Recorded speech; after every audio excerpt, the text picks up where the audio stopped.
பிரச்சனையை தூர வைக்க வேண்டிய நீங்க பக்கத்துல வச்சதுனால தான் அது பிரச்சனையா மாறிட்டு இருக்கு.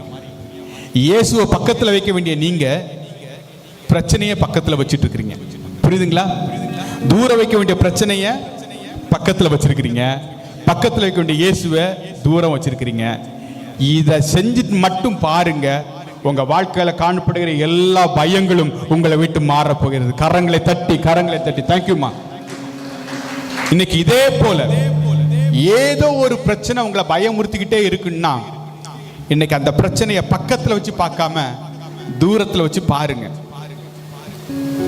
அந்த பிரச்சனையை தூரத்துல வச்சு பார்க்கணும்னா இயேசு உங்க பக்கத்துல இருக்கணும். ஆமென். இயேசு உங்க பக்கத்துல இருப்பாருன்னா உங்களுக்கு பிரச்சனையே இல்லை. ஏசாயா மன்னிக்கணும், எரேமியா 46:28 சொல்கிறது, என் தாசனாகிய யாக்கோபே நீ பயப்படாதே, நான் உன்னுடனே கூட இருக்க